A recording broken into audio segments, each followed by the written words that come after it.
I decided to bring you into the hammock with me to talk about the ego. So when we go out and we're looking and studying the ego, there's so many different definitions and different ways, and ego deaths, and then there's the people who say there is no ego, that we're just puppies chasing our own tail. So let's look at it from a tangible way, a way that we can guide our life and understand the ego. Understanding that the ego is necessary for physical reality. So it's not a bad thing. It's with us, and we need to fall in love with it. But what's the distinction? What's the thing we're looking for? So when I was born and came into this world, there were a bunch of systems and ideas that were already in place. So in order for me to feel belonging and community and safety and security, I needed to find validation within that. I had to get the grades, I had to get the job, I had to follow the rules of life that were set out in front of me.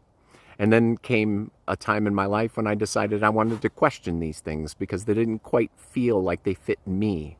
And so I became spiritual. And so what did I do? I went out and I found my tribe.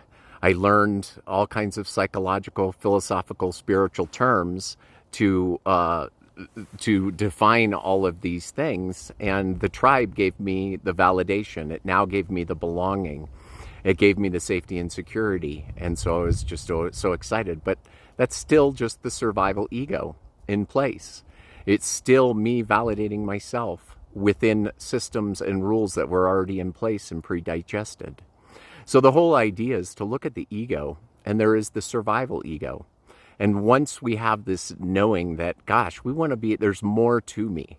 There's more authentic me that needs to come out into the world. And so what our path is getting out of that survival ego. But we don't really get out of the survival ego. It is still just the ego, and we're just aligning it with a different purpose. Because before, it was like fear is what held us, that we were going to lose the safety, security, and belonging. But when we just realign it and say, I can take care of these things myself, then what ends up happening is that we don't run out of validation. We just don't need validation from other people and objects outside of ourselves. We love ourselves, and this puts us in alignment with the universe. And then life itself becomes our play with the ego, because the ego at that point is directing us. It's telling us when we're coming from anger, from resentments and grudges. And that's how we know that the survival ego is still afloat. So we just realign that into, hey, I got this. I don't need validation from other people. I hope this is helpful.